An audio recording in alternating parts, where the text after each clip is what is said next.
Hi, everyone, and welcome to the Future of You, using design thinking to plan your career. My name is Renedeep Kular, and I am the Career Services Manager here at UC Berkeley Extension.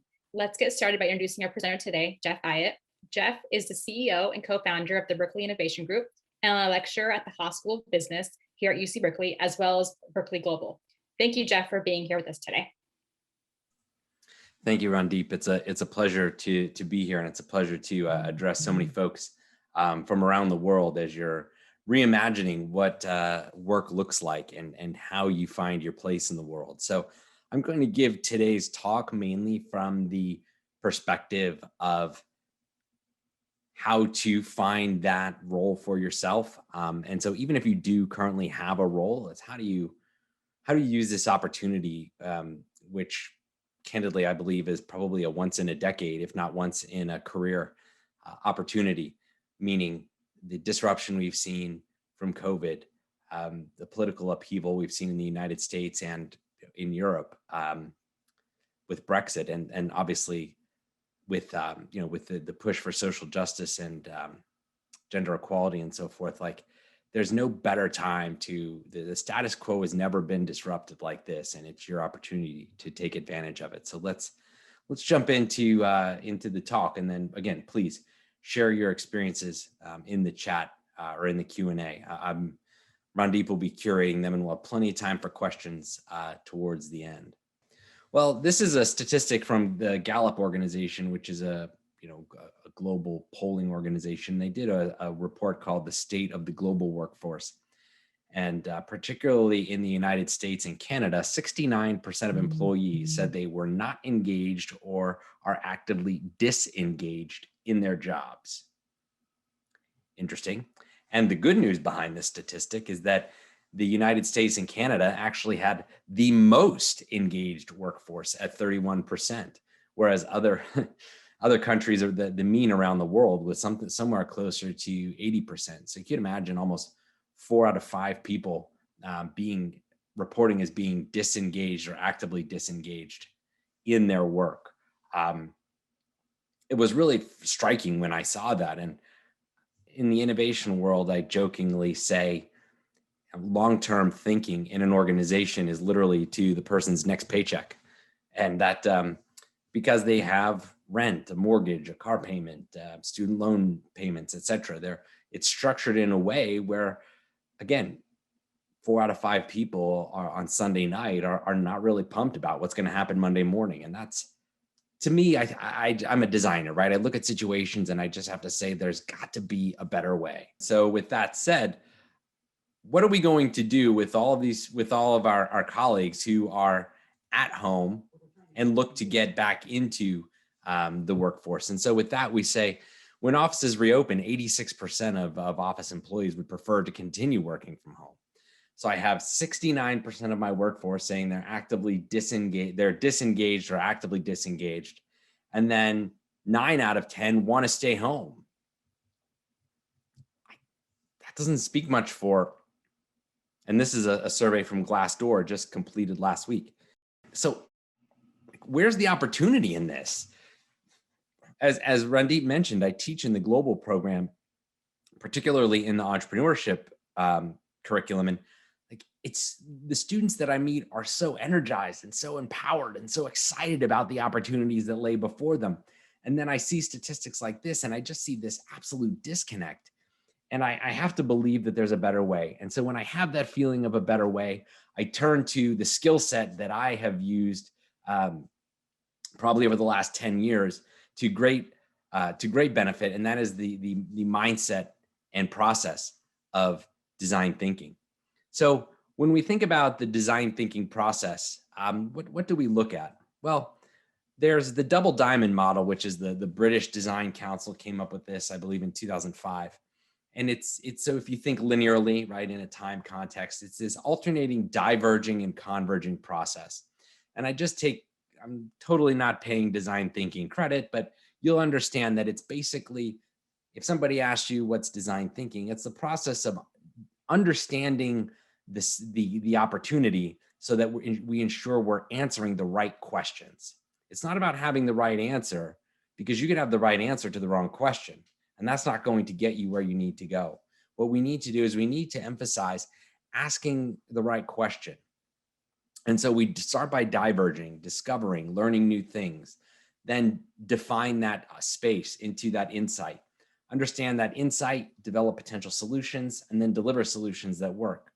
And we'll talk more about this as we go along. But a very brief example I might be is I had a passion. So in 2017, I went to a conference about end of life and healthcare, and I just believed that there's got to be a better way to put people back into the center of healthcare. And that was in 2017. And so I began asking questions and began meeting with people. And I met with some people and it felt like it was going somewhere. I met with some people and it was clearly not going anywhere. But through that chain of continually networking, I was able to define that focus. And I really only found my stride in this arena this past summer in 2020. So it literally took me, that discovery and defining process literally took me 3 years. And once I had that insight in the middle of the process, only then was the two partners that I had been connected with, we again diverged to develop solutions, and we formed a nonprofit that is called Healthcare by Design, and we run design sprints for design students, healthcare providers, patients, and everyone in between. And the goal of, and we're still refining that solution, but we're getting much closer. So again, it was an over a 3-year journey in this diverging and converging process, and not so much failing and quitting, but just using every stumble as an opportunity, as I like to say, to learn my way forward. So I just give that very brief example of how I move through this phase. And I know many of you are here because you want to, are feeling the pressure, whether they're financial pressures to get a job, or perhaps parents are giving you pressures to find a job. And again, I'll be honest with you, I didn't really start doing what I loved until my late 30s. I mean, I worked for 15 years at jobs that I liked, but I didn't love. I made good money, which was obviously nice, but it takes a real leap of courage to put yourself in a position to find work that you love. And that's, again, you can apply this same process to that, right? Discovering who you are. It's not just sitting on a mountaintop and hoping for lightning to strike and, give you that aha moment. Growth is a contact sport. It requires activity on your part. And that activity is networking, and that activity is, getting engaged. Like, I think for job seekers, I think Clubhouse is an incredible opportunity to just like get out and listen to people and connect with people and to build your network. And from what you hear on Clubhouse and on LinkedIn, helps you define that area of focus. But it doesn't mean that you can't do work in the meantime to earn a living, gain experience, etc. Cool.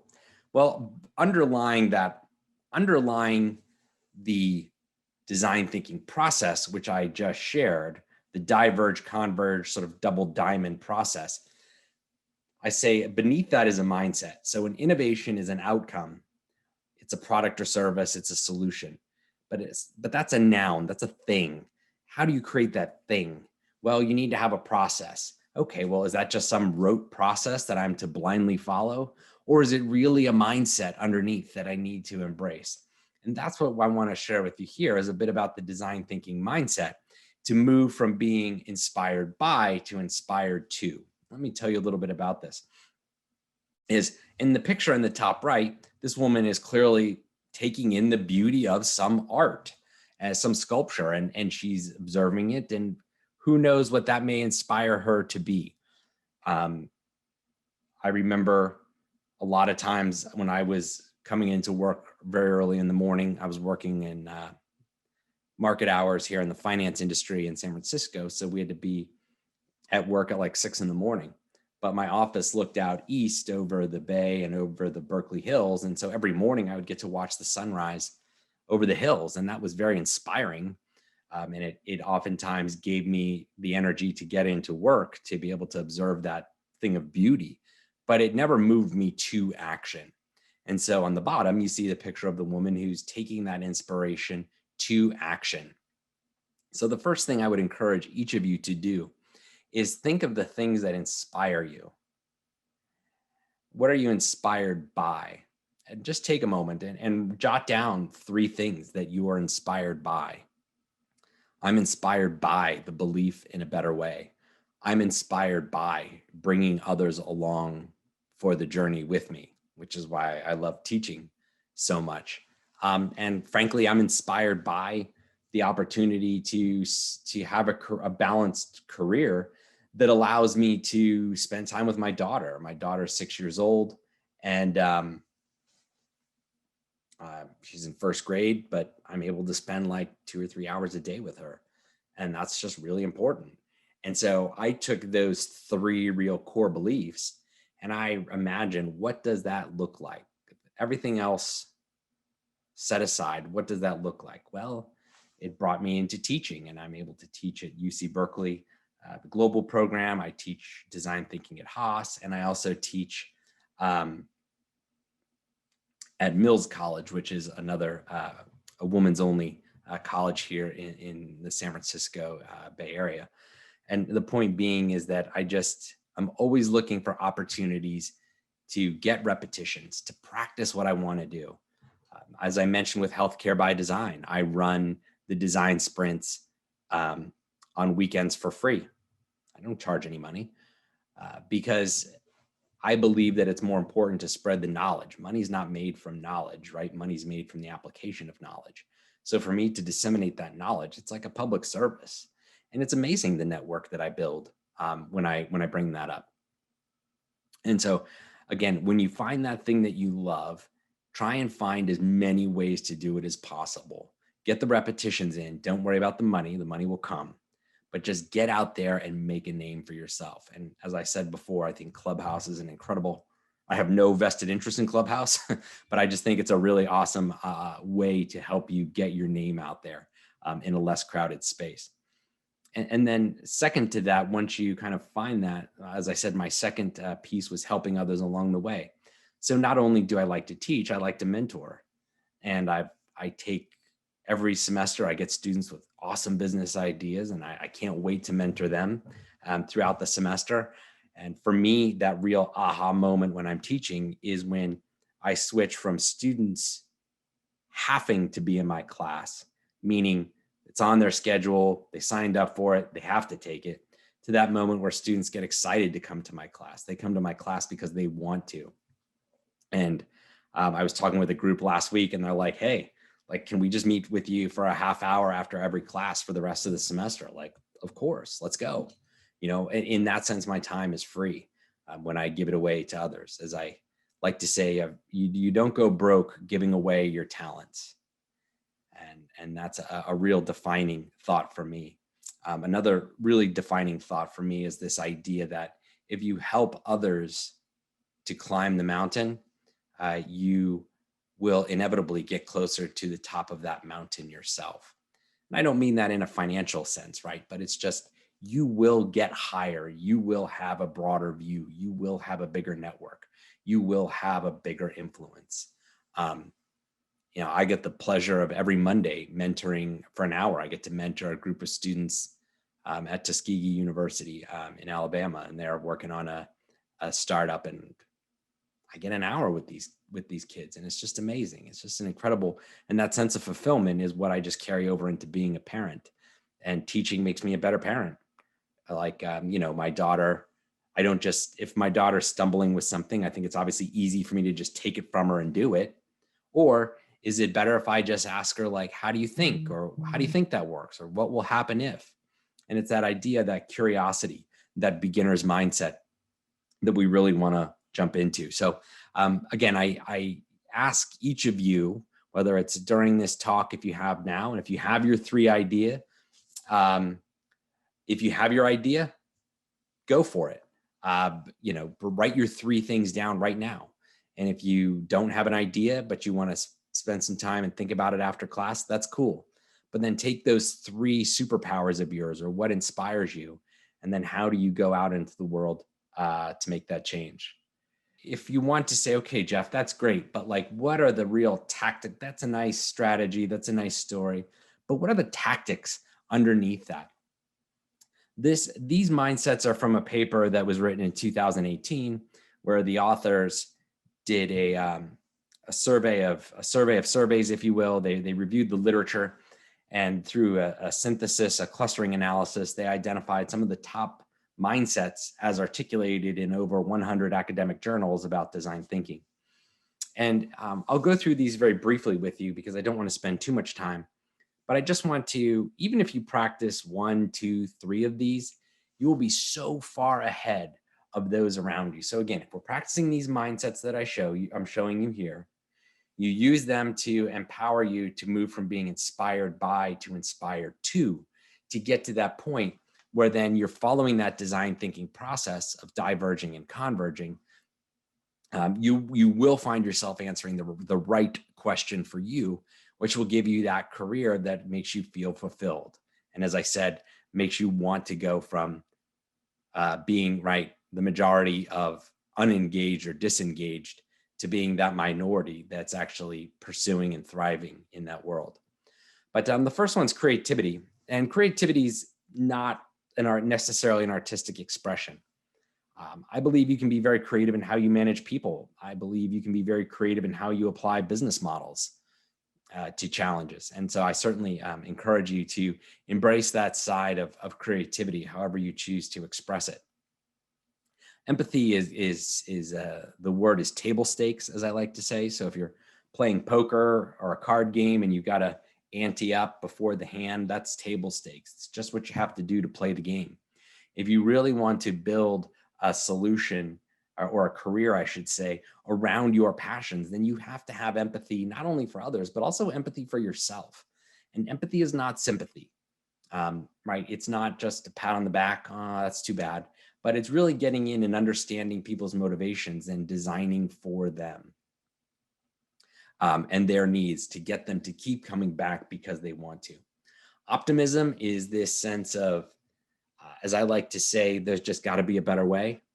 The last year has taught us that, in my opinion, it's not just a puzzle that we're here to reassemble, right? We are in a place where our lives, we can fundamentally question what makes up that with which we see. Our landscape has changed, and we have the right to demand to look at a better landscape than we were a year ago. So don't just put the puzzle back together. Like, really challenge the underlying orthodoxies of what you see. But to do that takes some ambiguity. And I know I'm jumping a little bit ahead, but this idea of ambiguity is really hard. For example, we're working with a client and we just got finished diverging and speaking with different stakeholders in the organization. And now the stakeholders in the company are going back to the project lead within that organization and are saying, well, what's going to happen? Like, I bared my soul. Now what's going to happen, right? Like, but just you've got to live in that ambiguity. Actually, for me, I've been practicing ambiguity because I firmly believe that I'm not finished with my journey, but the things that I want to do, I can't do today. It's just not available today. And it doesn't mean that they won't be there tomorrow. So for example, I have a startup that we're working on that I think is really great, but it's probably 3 months away from being ready to get started. And I've been working on it for over a year. I haven't made any money doing that. So I had to do other things. And obviously beyond teaching's not a question, but I've taken some consulting projects, and I know a lot of my network is kind of in the design, the UX, UI field. And there's just wonderfully talented people coming out of that with deep UX and UI skill sets. But unfortunately, there's just not a deep market for that today. Companies are cutting costs, cutting roles. They're not hiring designers. But with that said, I think if we were able to take a 10-year view, or even a 5-year view, I would say there's probably not a better job to have than to be a design thinker, because whether you're, in the transportation industry and there's the shift to autonomous vehicles, or if you're in the hospitality industry And you could be a Motel 6 off of I-5 here in California, or you could be the Ritz-Carlton or the Four Seasons. Like every human experience is going to be redesigned around this new normal. And it's our job to ensure that that happens in a very human-centered way. And so with that said, I would absolutely encourage you to take on that challenge over the next 5 to 10 years, but understanding that you may have to do some smaller consulting jobs in the near term, the next 6 to 12 months, just to stay in the game. People complain how expensive Silicon Valley is, or the Bay Area in general, how expensive it is to live here. And I don't discount. I totally get it, but there's something about that availability, right? There's something about being in the game, and you can't discount that. So whether it's the Bay Area, New York City, other capitals around the world, whether it's Singapore or London, Hong Kong, etc., there's a price to being in the game, but you've just got to stay in the game and keep consulting, taking side gigs until you really get that opportunity. And the way you motivate yourself to do that is by knowing your why, knowing your motivation. So as I like to say, we need to, with this understanding of the mindset, how it impacts the process, how it underlies the process, which helps you develop this plan for living and moves you from being inspired by to inspired to. I'll tell you a brief story. I'll tell you some of the tactics here. So the first thing you need to do is let go of old beliefs, okay? Just, you're not bound by your degree. I have someone working for me. She has a degree in chemical engineering, but her passion is in marketing.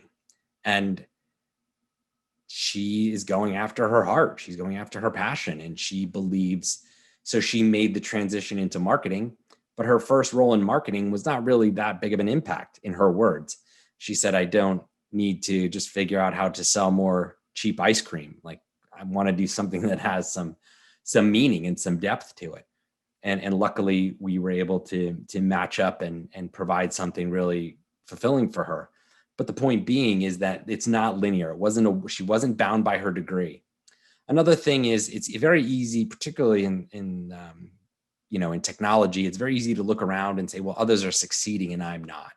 Don't compare the inside you to the outside of others. That's like a recipe for failure right there. I would absolutely discourage you from doing that, because everyone is struggling with something inside, whether it's financially or they feel like an imposter because, right, they're bound by their degree and they've been given a new set of responsibilities by their leadership, and how do they react to that? Another one is, I'm X years old, I should know by now. Don't let that happen. Like I said, I think I was 37 when I really finally when the confluence of rivers right came together and really created the current that I am riding right now. So, and I'm not anywhere near the finish line. I don't ever want to find a finish line, to be honest. That my finish line I hope is just a handoff to another generation of entrepreneurs who can take these movements forward. And then finally, don't get tied up on this belief that success equals happiness. It does not. I was listening to someone the other day and they said, well, my life would be better if I had $10 million. Well, if you have $10 million, guess what you have? You have $10 million problems, which in context are the same as if you have $10,000 and you have $10,000 problems. Like, problems are problems. They're always going to exist. And money is not a cure-all for how you look at yourself. So again, in that diet, practicing empathy, that's why I specifically said, don't just practice empathy towards others, practice empathy towards yourself. And so if I can, I know many of you won't do this, but I think those of you who really desire this path, particularly that path of letting go of old beliefs, pick one of these four. I'm pretty sure one of these four, you've committed one of these four sins. And afterwards tonight, write an apology letter to yourself. I apologize for that time that I called in sick to the interview because I felt like I was underqualified. I apologized to myself for, thinking that working harder was going to, making more money was going to make me happier. I apologize, and write that apology letter to yourself. It's incredibly powerful, and really forces you to be accountable, and it will change your behaviors going forward. And so really we talked about empathy, and to further that, this idea of empathy is like, you want to find that sweet spot between empathy for yourself and empathy for the world. I know I talked about this a little bit earlier, and sorry if it doesn't fit perfectly into the flow of the story here, but this is an important piece to understand. And so what are the tools that you can practice to find that sweet spot between empathy for yourself and empathy for the world? Well, again, the first thing you want to do is diverge. So if you remember the double diamond process, that first phase where we're expanding our thinking, we're not assuming that we know the answer. We're curious as to what is the question. And we like to call that a beginner's mindset. And find the need. So when, just thinking back a year ago, when COVID hit and we were all put on lockdown, that was a new normal. I think we would all agree with that. And what a lot of people who were, sole proprietors or small businesses practicing design thinking, they're like, oh, buy a $49 ticket to my online workshop, buy a $29 ticket to my workshop. And they're trying to sell tickets. And like that fundamentally devalues your core value proposition. Because now, like, if I could buy tickets to you for $99 or $29, why should I pay this new fee that you're asking when we're back in person? Don't devalue your value proposition. You need to actually let that go, put it on the shelf. If nobody's going to hire you for that, 5-figure, 6-figure consulting engagement, where's the need? Well, the need was there's all these people stuck in their apartments, 20 something stuck in their apartments. Parents stuck at home with kids doing Zoom school, people who were displaced from urban centers who sought refuge in, suburban and rural areas. Like, those are needs. And how do I get to those people without spending any money or devaluing my brand? Well, Zoom's free, or at least, Google Meet's free. Like, you can get free video conferencing. So just find that need, question all of those basic assumptions. And so when I just said, I'm ready to give what other people are charging for, I'm going to give away the knowledge and offer an experience. Like, this was a radical idea. Think of someone who's a professor saying that the knowledge that I share is I'm not charging for. That's a pretty radical thought. But that's what needed to be done, because people needed to have the experience. They needed to actually do the work. And then when you prototype, like, my network expanded massively. You can have a virtual coffee chat. So when you're doing your job search, where's the need? So, okay, I believe Jeff's theory, like, over the next 5 years, we're going to need a ton of design thinkers, or, human-centered people with a more human-centered understanding of their customers and their markets. Okay, well, where is that needed? I don't know. I think healthcare is a pretty big one. Let's take that. Okay, so what needs to be done? Well, the money to be made is going to hospitals and trying to sell them to buy, 5-figure consultant, education engagements. But at the end of the day, there's thousands of medical students across the United States who are willing to absorb this information for free. And if I'm willing to invest in those medical students and teach them today, that can't help but pay dividends for the rest of my professional career and beyond. So with that said, I'm leaning into these coffee chats saying, hey, I teach design thinking at Berkeley, but I have a passion for healthcare. And how can I help you? How can I help you as you become a better doctor? That's pretty radical. And some people are like, hey, I'm not interested. That's cool. Learn your way forward, right? Not every coffee chat is going to get you a job, or not every coffee chat is going to unlock that door, but these coffee chats can move you forward. And never leave a coffee chat without asking for a referral or some kind of follow-up. And more importantly, getting their permission to follow up with them to ensure that it's done. So I'm just like, I live day to day. I don't really, I just focus on COVID has taught me to find small wins every day. I don't know what the big win is. I mean, I have my far off dream, but I don't have, I don't think too far into the future. So like today, who did I talk to today? Well, I talked to, I don't know, 200 people right now. Like that's incredible. Like that is an amazing win for me. And how can I learn forward from that? Well, I'm going to go back and watch the tape of this and try and do better next time. And in the meantime, make myself absolutely available to all 201 of you. If there's anything that I can do to help. And when I'm living day to day, I may forget what you asked me for, or I may have remembered and just completely dropped the ball. Like I'm not offended if you ping me back and like, hey man, it's been a couple of days. You're supposed to do this. Can you just be assertive? Just be assertive. Nobody else is going to stick up for you unless you stick up for you. I'm not going to do it. Your parents aren't going to do it. Your partner's not going to do it. You've got to do it. That's what I want to emphasize there. So just very briefly, tell a quick story about myself so you can see this whole thing in work. So, I graduated from University of Maryland at 22, worked in Washington, D.C. for 2 years. Washington, D.C. is a government town. If you're not working for the government or a contractor affiliated with the government, there's not a lot of room for kind of ancillary industries.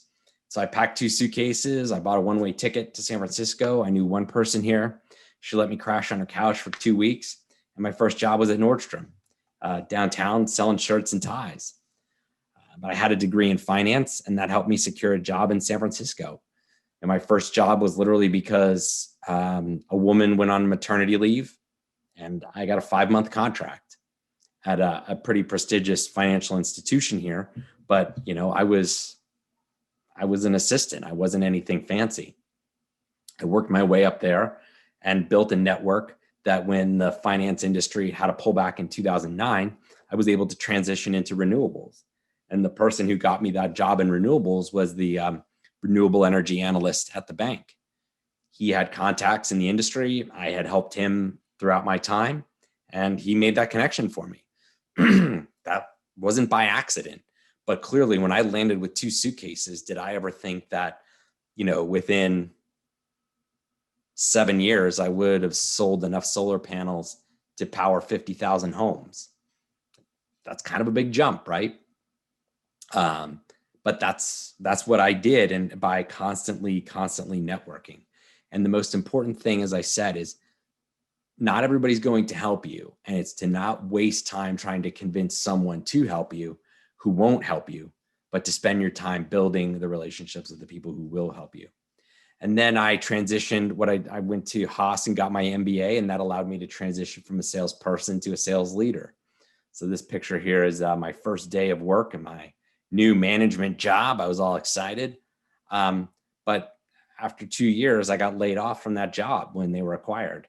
I found another job in the industry, and within 6 months, I was laid off from that job. So here I am with an MBA, a wife, a kid, and I got laid off twice in 9 months. Like that was totally brutal and totally humiliating. But nonetheless, I didn't quit, right? You just go back to those the toolkit that I gave you. It's to be creative. It's to practice empathy. It's to remain optimistic, embrace that ambiguity, be willing to iterate as you learn your way forward. And so I had the opportunity to start teaching and consulting, and the rest is history. And as I said, I haven't succeeded yet, but I feel as though I'm on that path. And so again, this is that example of finding your sweet spot between empathy for yourself, empathy for the world, and remaining in that sweet spot and understanding that it's not a clear path, but that it will get you to where you're going. So you're welcome to join. If you're on Clubhouse, please reach out, and the room is called, the club's called MBA Coffee Chats. I lead a chat called The Secret Sauce of Innovation, but we're always looking for speakers on topics. So if you're looking to build a brand for yourself or build your credibility in your domain area, whether you're employed or not, please reach out to me, and let's, Lanessa and Clark and I are happy to have you. This is one that I run Tuesday afternoons, but I also run one on Thursday mornings and many other spots in between. So again, I have no vested interest in Clubhouse other than to say I think it's really helpful in terms of building your credibility and making those contacts. And so with that, I just want to thank you all for being attentive here over the last 30 minutes plus. Hope it's been enjoyable. Please feel free to email me with any questions that you have, or you can just look me up on LinkedIn. I think I'm the only Jeff Hyatt on there. And with that, I'll turn it back to you, Randeep, for any questions that have come in. Yeah. So first question, Jeff, does the interest to continue working from home vary by age? I made some of my closest friends at work in my 20s. I can understand why folks under 30 might prefer working from home. Yeah, well, I absolutely made a bunch of friends in my 20s and at work, and I thought that have any of them really, I'm in a different field now in my 40s. So are they a direct they directly help me on a professional level? No, but on a personal level, the experiences that I had back at that time that we did together, the projects we worked on, the accomplishments we had, that was just a tremendous, built a tremendous well of confidence that I can pull from when I'm faced with that ambiguity or when I need to iterate. So my heart goes out to, as a teacher, my heart goes out to students right now who aren't able to be in class. And it also goes out to those of us who find that love and connection with friends at work. I know when I moved to San Francisco, if I didn't have friends at work, I wouldn't have had friends. And being isolated from them would be really difficult for me. So I would just encourage you to continue to lean into those conversations. And maybe other people in their 20s aren't keen on, right? Maybe connecting as much on LinkedIn. Reach out to people who are older, reach out to people in other industries, right? Use this as an opportunity to expand, but do it with some intention, right? Don't just scattershot because somebody's cool. Where do you want to be in 2 years? I know this is totally off topic, but it's a point I want to make is if you truly believe that the future state is not going to look like the past, then you need to start networking into that future state. And I think that's the best use of your time between now and when we get back in person. This is a long one, Jeff, so bear with me. Break it down, or I can take notes. I got a pencil. Okay.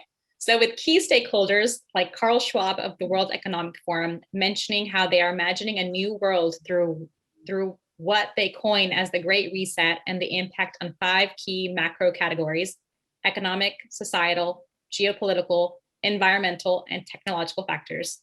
They mention human engagement in these areas will dramatically be altered. With this backdrop, how do we navigate or position ourselves to process all this from a design perspective? Yeah. So there's two schools of thought, and I've absolutely been debating these with anybody who's willing to talk to me. So I'm a big underlying design thinking. It's a critical thinking mindset. It's a critical thinking process, and underlying that is first principles thinking. So if you don't know what it is, look it up. If you do, you'll understand this, is that the world's basically governed by the laws of science, and you can deduce everything back to that point. So COVID, if the status quo was a rubber band, COVID stretched that rubber band to its extreme. And what happens when somebody releases that rubber band? There's a non-zero chance that we go back exactly to the way things were before. And so in that case, this great reset may not be that great at all, right? It just may be this complete, right? People are so discomforted by the ambiguity that they'll just crave normalcy. That's one play. And even if 75, 80% of people follow that path, that's probably not unheard of. But you're not on this call because you want to be part of that 80%. You're on this call because you're part of the 20% and you believe that there's a better way. So pick one of those 5 areas that he talked about and start talking to people and narrow it down, get narrow, narrow, narrow, narrow. It's always easy to get bigger, right? It's hard to get more focused. And then once you find that area of specialty, give it away until until you're known and somebody's willing to pay you for it. That's how I would play this reset is, build yourself a tribe of like-minded individuals that you can grow alongside. Great. Next question. Do you think ageism exists in the workforce after the age of 40 years old? I currently work for state government, and there are folks that I know who have been trying to promote for many years now. What steps can someone take to get out of this rut and being declined maybe by age? Sure. So we'll stop putting Microsoft Office as a competency on your resume. I mean that sincerely. Like, how do you position if you were to take everything off your resume that you were supposed to know how to do, and you only had on your resume what you thought you could do or what was beyond what people expected of you, how would that resume look? And begin to craft the narrative around that. And I understand there's, in a state government type environment, right? Maybe this person's invested in the pension system and they're stuck. But I work with the City Innovate, which is a nonprofit based in San Francisco, and we are a B Corp. Pardon me, they're for profit now. They're a B Corp, and I mentor innovation leaders from around the country, working through their program called Stir Lab, Startup in Residence. So feel free to look it up. It's cityinnovate.org, and they're incredible. And it's just this cohort of just completely leading thinkers in government. And there's, the oldest person in that group, I know her personally, and she's in her 60s. So there are plenty of challenges to be faced and addressed. And I think it's probably just finding people like you in government. And again, take what you're supposed to know off your resume, see what's left, and then work hard to rebuild that story about where you want to go. And I think government is playing a bigger role every day in the lives of people. Look, it was government that rolled out, government saving, for better or worse, government has been the main force helping us overcome the COVID vaccine. And that's not going to be the last time that government's going to play that important of a role. Next question. Can you suggest a reference or a source for a question regarding the applicability of design thinking to individual efforts? And then it goes on to say, the emphasis on the same in software engineering seems to center on agile development. For example, 2 pizza teams. Is a methodology just as applicable to a single individual, i.e. in light of the orientation of process tools, et cetera? Yeah, so design thinking is good. Very quickly, I'll just say, design thinking is great for finding product market fit. So if I'm an entrepreneur, does my product make a customer's life worse off if it goes away? I know that's kind of contradictory saying, but have I created something that once my customer receives it, their life is actually worse off if they lose it? And that's product market fit. Well, whether you're doing that for a company, whether you're doing that for an individual, if you go back to my previous answer around my previous statement around working in government, how do you reframe yourself to meet the most pressing needs of government? I don't know, maybe it's not stamping forms at the DMV. There may be other ways. A friend of mine, she works for a government here in the Bay Area, and it was the waterways, they were managing the public waterways. And then COVID hit, and all the underhoused people are living along these public waterways. That's a wicked problem. That's a massive opportunity. And so how do you do that? Well, the only way to solve that, in my opinion, is with design thinking. So I would definitely start with just Tim Brown. He has a design thinking article that was in Harvard Business Review back in 2009.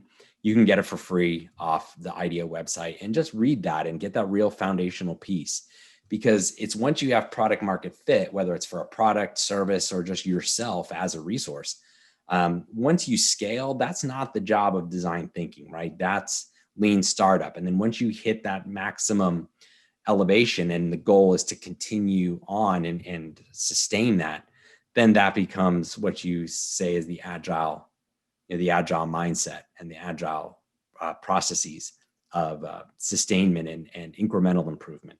Design thinking is earlier in the process. It's for those real step changes. Really quickly, Jeff, can you tell folks how to connect with the coffee chat? Yeah, absolutely. So if you're if you're on Clubhouse, just type in MBA Coffee Chats. Clubhouse is only available on iPhones. But if you want to, get a group together, if you have a group of people you want to get together on Zoom, like I'll show up and I'll be happy to be a guest for you or refer you to someone in my network who might speak to a question that you had. During the first 3 months of the pandemic, we just ran what we called virtual espressos. And it was great. We had people from all over the world. So just if you are that connector, don't let technology be the barrier. Bring people together in a way that creates value for them, and you will become indispensable.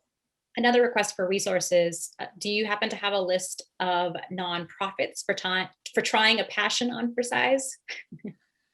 Or sources, wow. really?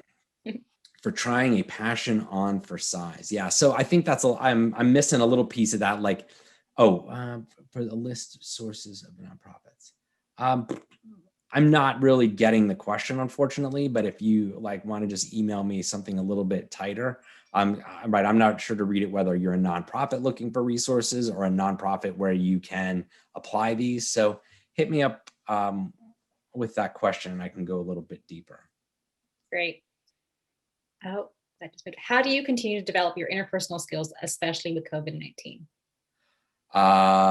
Yeah, very good. Just zoom it up. And that's what I think that's why Clubhouse is so effective, is because it's no video, right? It's just audio. And so you can have these conversations and I get to host and facilitate conversations, right? But I don't have to stare at the camera the whole time. I can, and it frees me up to be a bit of a thinker. The other, if all else fails and you're more of a book person, I just would read the book Influence by Cialdini. I think it's kind of a basic in any MBA curriculum. And I think that would be really helpful to put you in a place of being a leader when the doors open. We've been getting a few questions about career changers too. Nice. Yeah. So in terms of applying design thinking for career changers versus beginners, I think that's a big topic of discussion. Yeah, it's totally having the courage to let go of what you know. I didn't really have a choice to switch from finance to renewables. I wasn't going to get another job in finance. So it was one of those sort of burning platform moments, as they say, where you have to jump into the ocean. And I did. And frankly, I don't want to say I got lucky, although luck played a part in it, but it was a transition that I think helped, that had some tailwinds, let's just say. And then when renewable energy was over, I could have gotten another renewable job in renewable energy, but it had just run its course. So if you're that career switcher, you just need to have the confidence that you have something you can give away and something that other people value. And that's why, one of the key components of design thinking is this concept of the minimum viable product.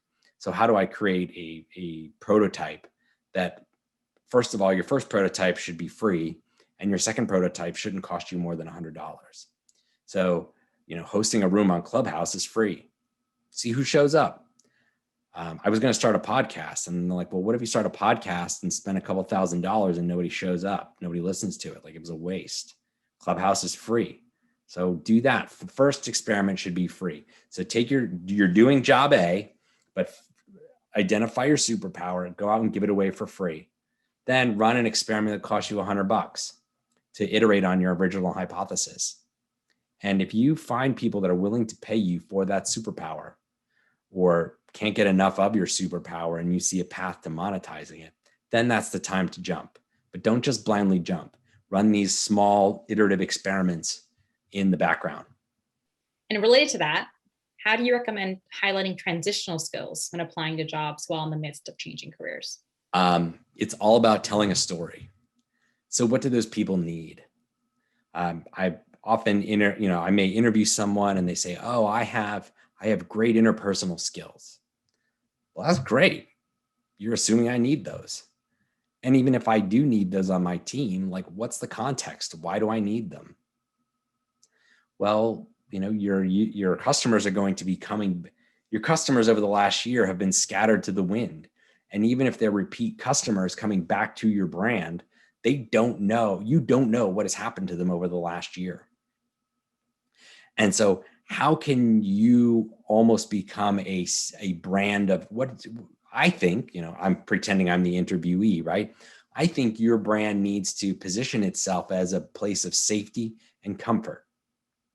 I have excellent interpersonal skills. And if you feel your brand wants to project an image of safety and comfort in this great reopening, I'm open to other questions and kind of thinking about how we might go about that. And if the person says, no, I don't want to be the brand of safety and comfort, like, fine, they saved you a lot of trouble. One challenge, I just very briefly, like folks here in the global program, they have a year of OPT. Like that year is golden. Anybody that just takes that year of OPT and solely gets a job, unless it's a really good job, I wouldn't just put all my eggs in one basket. You've got to be working a second angle, right? A second network, a second set of skills that you can very easily transition into. Because what's going to turn that into a long-term opportunity is when you find a leader who's a mentor, not just a leader who is selling you a job. I think ideally, in the old model, you used to hope to be hired by a company. In the new model, you are hiring the company. And that's for another talk, but I think that's an important reframe to leave you all with. What about mentoring, Jeff? How important do you think that is? Absolutely, massively valuable. I don't have time to mentor enough people, as I'd like. So for me, I think I always look for three things in a mentee: being humble, being hungry, and being smart. Humble, are you willing to accept feedback? Hungry, are you willing to try that feedback, even if it may go against what you know? And smart, or think you know, and smart, not just intellectually smart, but also emotionally smart. And if you tick those three boxes, I'll absolutely be happy to work with you. On the other hand, as a mentor, there's plenty of people who can use your guidance. Like, what is your superpower?